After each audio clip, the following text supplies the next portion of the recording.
Voilà, ce sera tout pour la première tasse actu. La deuxième, ce sera pour tout à l'heure. Merci Ndeye Fatou.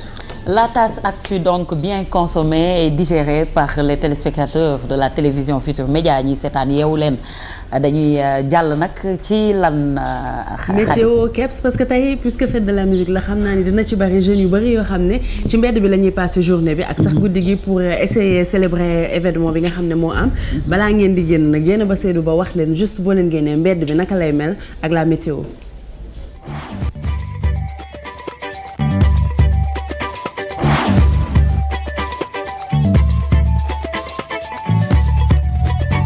Assalamu alaikum à vous qui nous regardez donc sur Yeewu Leen. Bonjour également aux filles qui êtes sur le plateau de Yeewu Leen. Alors aujourd'hui on fête la musique le 21 juin, fête de la musique mais également le début de l'été qui commence donc au nord, sur l'hémisphère nord.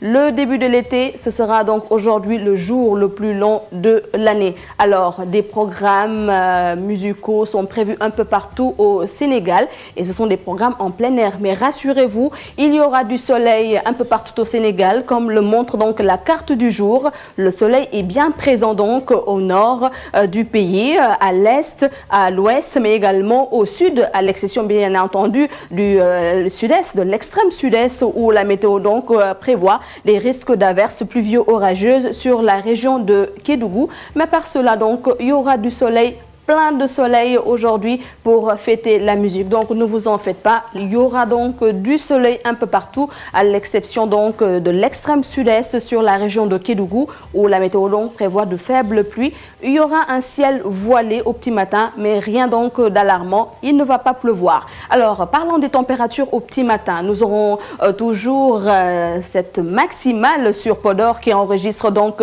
29 degrés. Et puis à Dakar, où la météo donc enregistre 24 degrés. Partout ailleurs, nous aurons donc 26 degrés à Diourbel, Kaolack qui enregistre 25 degrés, Louga 29 degrés, Matam 28 degrés. Au sud du pays, les températures vont varier au petit matin entre 25 et 24 degrés. Ce sera donc sur les régions du sud, Ziguinchor, Kolda et Kédougou.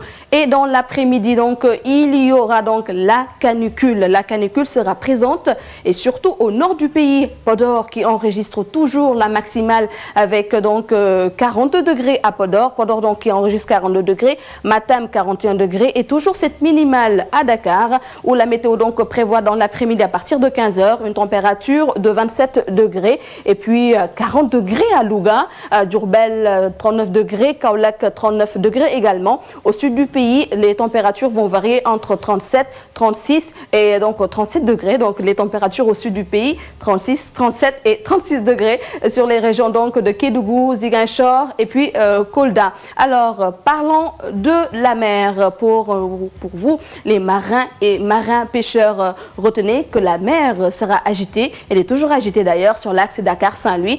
Une première marée basse est passée depuis 3h37, elle est actuellement de rigueur. La marée sera haute à 10h05.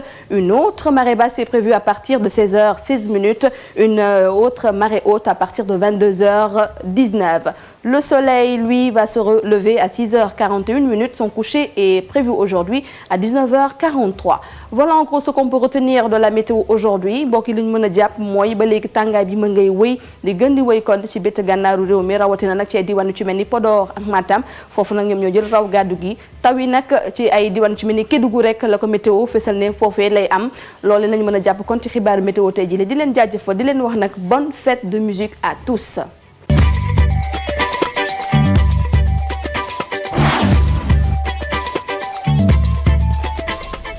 Merci beaucoup Dieynaba pour la météo, bonne fête de la musique à toi aussi. Léegi ñun ñoo ko gisandoo rek ensemble xam naa ni dina tàng parce que canicule bi mooy continuer ba léegi mais mun ngeen génn fooree ci mbedd bi parce que amul benn taw naaj rek moo fa am xanaa ngeen jël seen ay matuwaay rek yóbbu ndox bu bëri yóbbaale ay casquette ak même sax parapluie parfois ñu yóbbaale ko ci keps pour protéger wu ci soleil bi.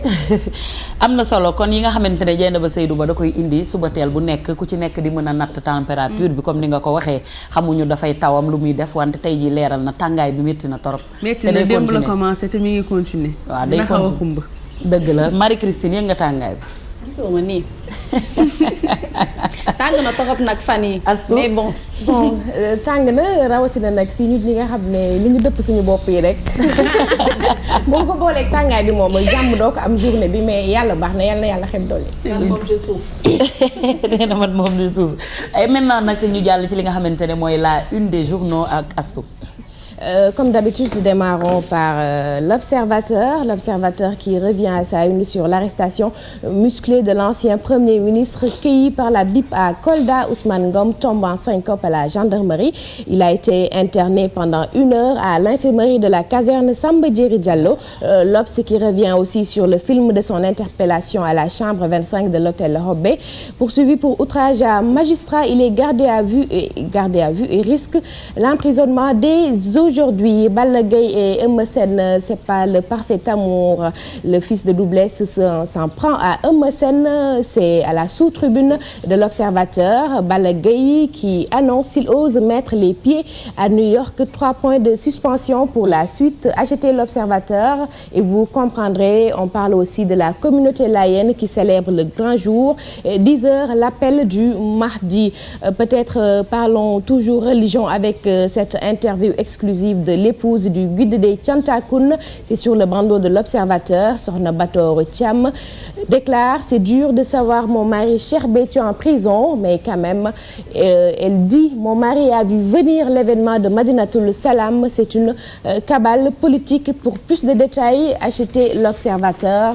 C'est seulement à 100 francs. Et puis on enchaîne avec le Populaire qui revient sur ces charges qui pèsent sur Maître Ousmane Ngom. Et à la une, on peut lire ces dossiers qui risquent d'enfoncer Maître Ngom, une affaire de commande d'armes, les milliards des passeports numérisés, des dossiers concernant son épouse. Il y a aussi l'outrage à un magistrat et l'entrave à la bonne marche de la justice plane sur sa tête. Il a été auditionné par le procureur général, la DIC et la section de recherche. Et puis à l'oreille du Populaire, on peut lire Sene Lendem fait des siennes, comprenez les coupures d'électricité reviennent. C'est à Cambérène, Parcelles Assainies et Yoff qui, selon le Populaire, sont dans le noir. Et puis Oumar Sarr qui parle à la sous-tribune du Populaire de l'arrestation de Maître Ousmane Ngom. Ils sont en train de dépasser les bornes. Seydou Gueye, secrétaire général du gouvernement, qui répond: on ne peut laisser prospérer les attitudes de défiance envers les institutions de la République. Marie-Christine, le soleil avec la douane qui fait beaucoup de recettes. Premier semestre 2012, à la une du Soleil, on peut lire plus de 172 milliards de francs CFA de recettes collectées, une très bonne nouvelle.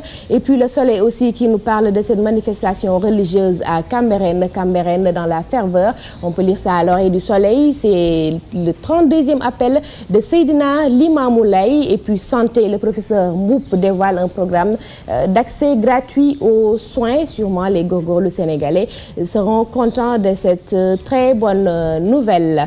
Et puis un quotidien sportif, Walf Sport, tirage au sort pour la CAN 2013.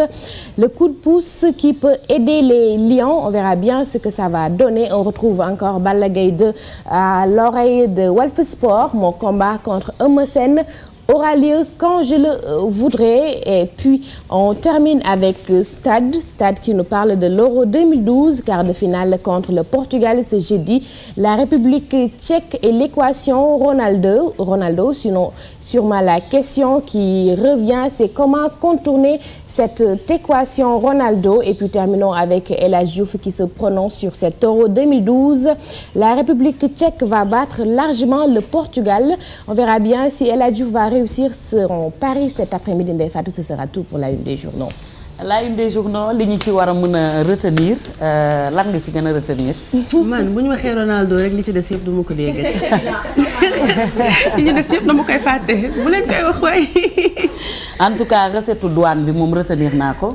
Astou nag nee na c'est une bonne nouvelle. Je me demande pour kan. C'est une bonne nouvelle pour Sénégal. pour suñu koom-koomu réew ndax bu ñu nee 172 milliards moom naam xam naa ne duñu ko pàccoo sénégalais bu nekk ni pàccal la ci as lëf waaye yaakaar naa ne bu ñu ko dugalee fi ñu ko war a dugal ku ne di nga ci war a mën a gis sa bopp.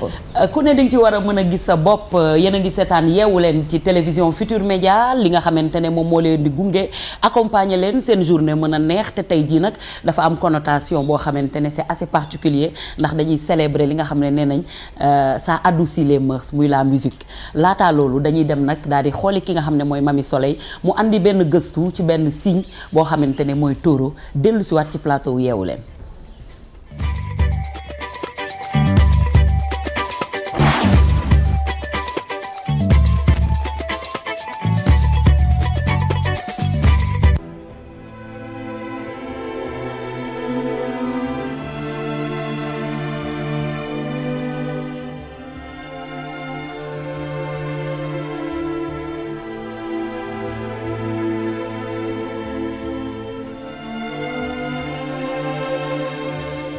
Taureau, c'est donc un signe de terre, féminin et fixe.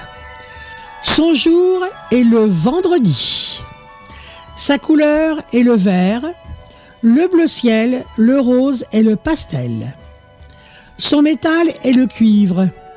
Ses fleurs, le lilas, les roses et le muguet. Ses parfums, la verveine, le romarin et le lilas. Ses pierres, l'émeraude, le saphir et le jade. Ses harmonies complémentaires, le capricorne, la vierge, le scorpion. Ses chiffres, le 4, le 6 et le 11.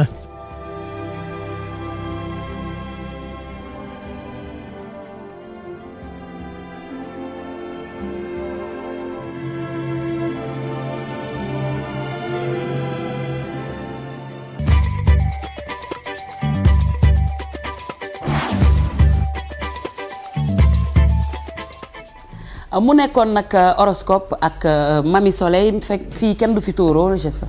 non kon téléspectateurs yi la woon. pour téléspectateurs yi la woon ak peut-être ñi nga xam ne ñoo nekk fële ne ci de l'autre côté. ci régie bi waaw.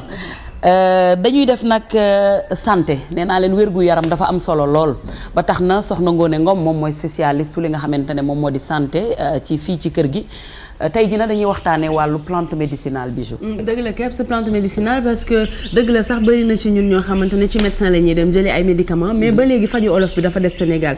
donc parfois ñu utiliser ko ay doses yoo xamante ne soit day ëpp wala du mat ba tax na duñu faj. donc loolu moo tax rek Ngoné chaque fois dafay dem def gëstu ci plante médicinale yi. pour ñu xool rek naka lañ ko mën a jëfandikoo ba mu jëriñ ñu.